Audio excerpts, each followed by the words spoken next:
Well, good morning and welcome to another Bible study day. I have my coffee here and ready to go. Also have my Bible study book, PartyOn, ready to go. And today we continue on with our look into the Old Testament, feast, food, fun, meals. And we find ourselves today in the book of Proverbs. Now, the book of Proverbs is generally credited to the hand of Solomon, whom we've been speaking about the last couple of days in Bible study. We traditionally have thought of Solomon, the king, as being the wisest man in the world, who compiled this book ostensibly for his son, so that his son would be able to understand the better part of wisdom. But what we find whenever we dig into this book of Proverbs is that really this is a collection seemingly of some of the writings of Solomon, some ancient wisdom, and also the writings of other people who have been kind of pulled together. Either Solomon pulled this book together or the ancient Jewish people pulled this book together from the writings of Solomon and other places, and then simply credit it to Solomon. Now, I say all of the background because today, whenever we come to the book of Proverbs, the section that we come to seems to be a bit of a rewrite from an older Egyptian wisdom text. And so it is very interesting to see those two streams of thought, ancient Egyptian thought, and then obviously ancient Jewish tradition and thinking as well, come into connection with each other. And certainly a lot probably of Jewish sayings and traditions in this time period came from perhaps Egypt, either verbatim or from the experiences in Egypt, because they spent 500 years in that culture and in Egypt. And so this morning, what we're going to look at is meals from a different angle, a wisdom angle, when we should eat, when we should not eat, what we should use the meal for, from the Jewish tradition, possibly even from the Egyptian tradition as well. And so Proverbs chapter 23 today, if you've found it yet, and all of this is brought to you thanks to the generosity of the donors and participants in Christ's Table. And if you'd like to find out more about us, hop on over at some point to christtable.today. This is a ministry that is based around the table and food and meals and the joy that comes along with that.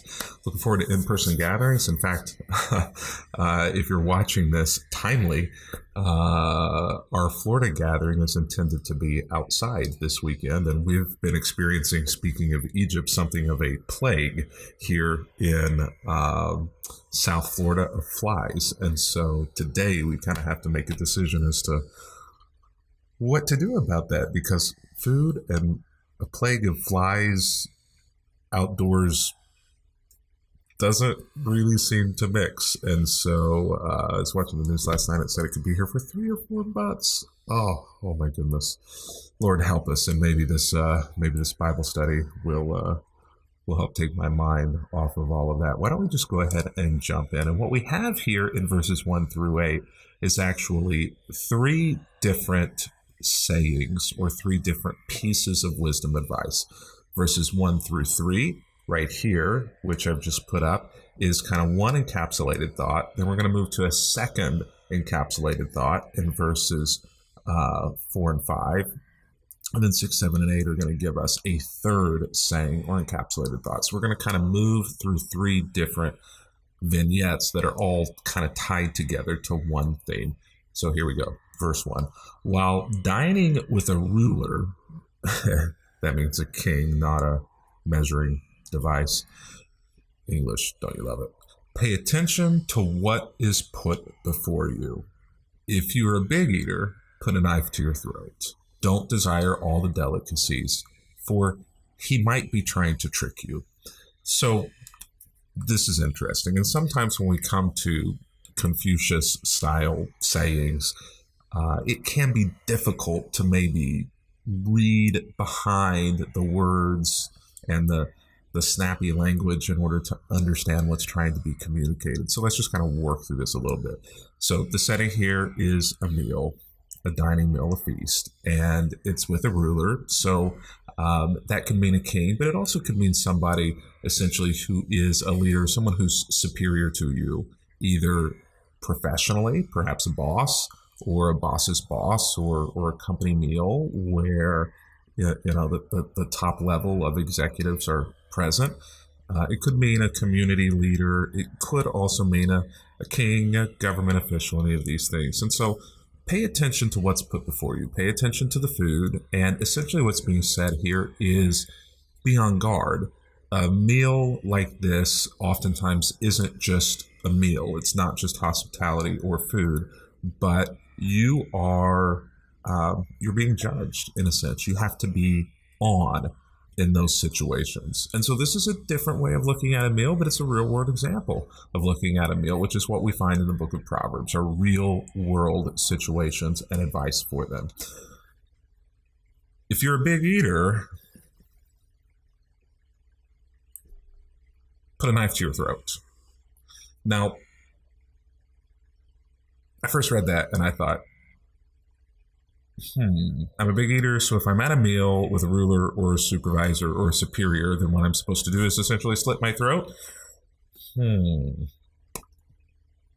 It's not really what's being said here. This is an idiom, and in the original Hebrew, the idiom essentially says that if you're hungry or if you eat a lot, then you need to, a way we might say that is nip that in the bud.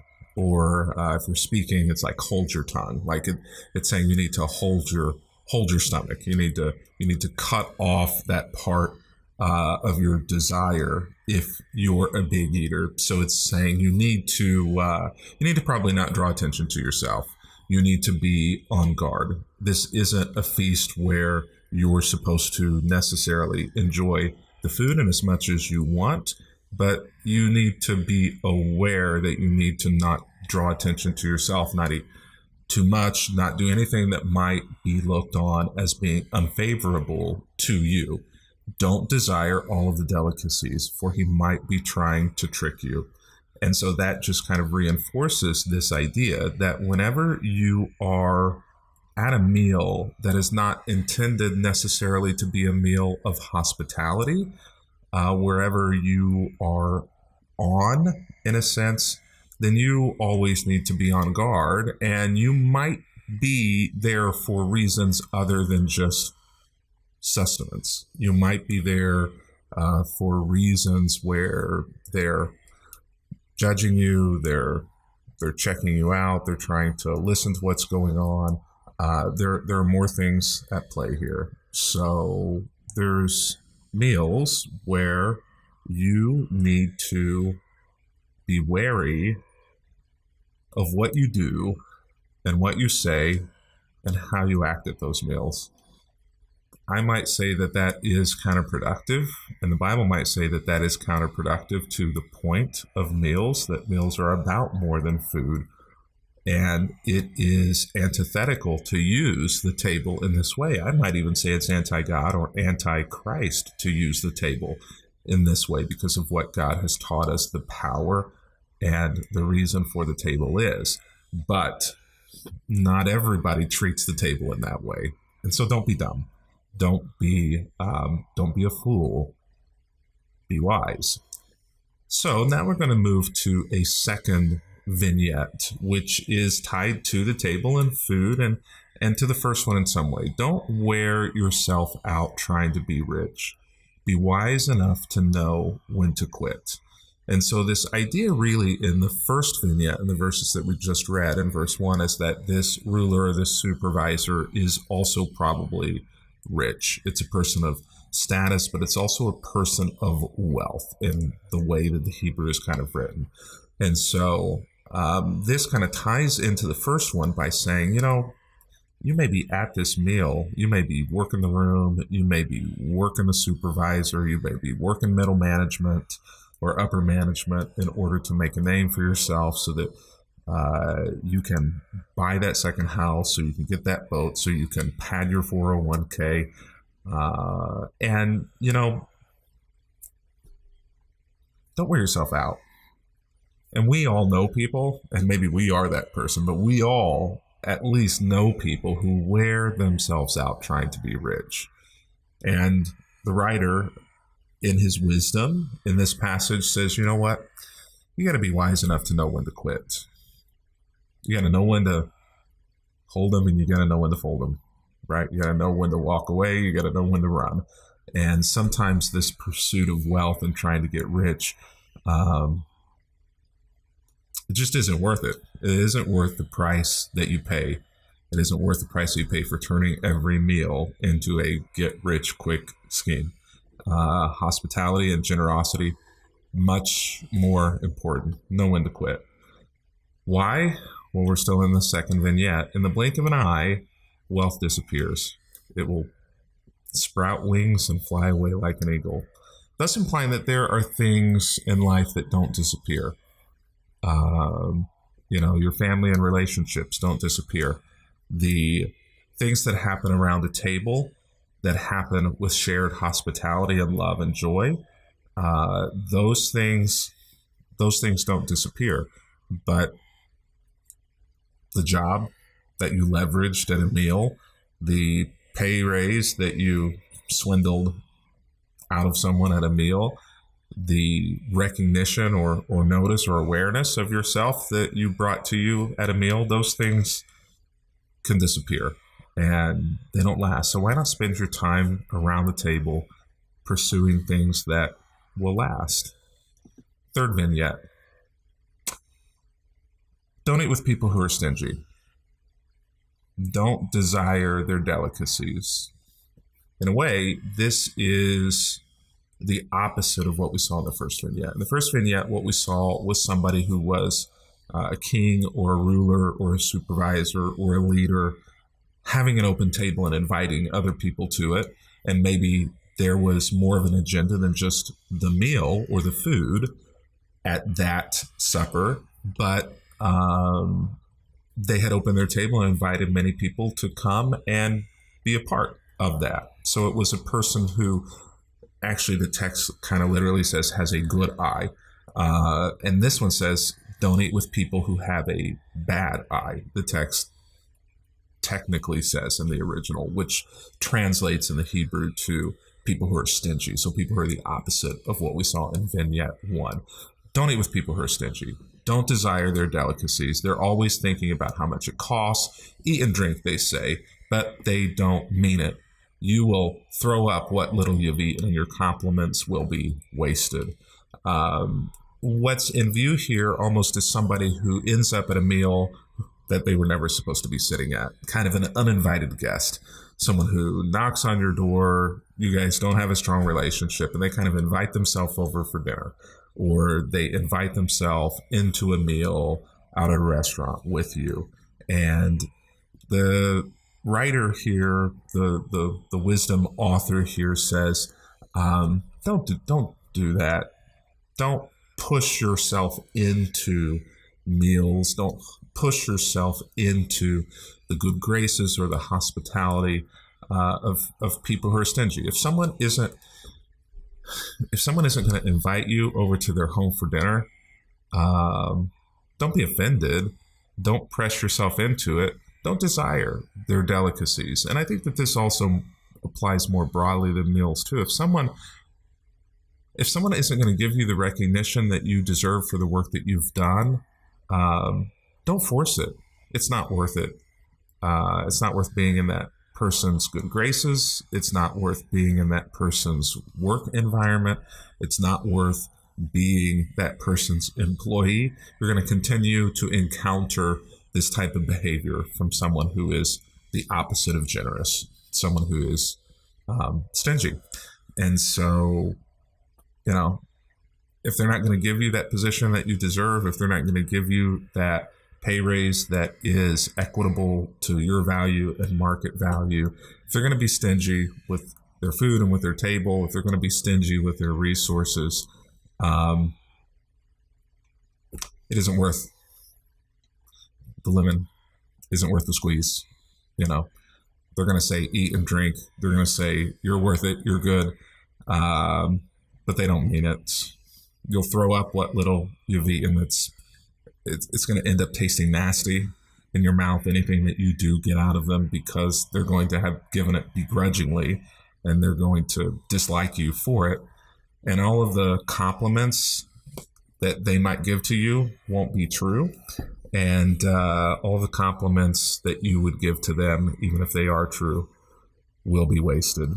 So there we go. A very interesting view of the table. And just a couple of things to recap. First of all, don't use the table or the meal as an opportunity to gain power, wealth, or prestige. Whether you are the host or whether you are the guest, it really is, it's anathema to the table, and it is almost sacrilege to the table to use the meal, to use the table for advancement of power, of wealth, or prestige. But as verses 1 through 3 say, be aware that there are many people who are going to use the table for that. So be on guard. Just don't do it. Just don't do it yourself. Use the table and the meal for something else. Why? Because a superior's food, a meal, a business lunch is not the sign of friendship, and riches are not the sign of security. There is more in this world, and there are more important things in this world than friendship that is fake, that is built upon something other than relationship and mutual love. And so many relationships in the work world and the business world are, and so many relationships in the community and personal and friendship world are as well. They're built upon what you can do for me. This is especially for those of us who live in South Florida, and certainly probably other places in the country. This is especially a problem here, where relationships and friendship is built upon prestige, is built on power, what you can do for me or what you can get me, and you're only as good to me sometimes as what you can get for me. Not all friendships and all relationships are based on that, but there's a lot of that here. And meals that are built upon that kind of thing aren't real friendships, and riches that are built upon and riches are not a sign of security, the Bible says. And so finally, I think too, we could say from this passage that we should be in control of our appetites. This kind of starts with the idea of appetite.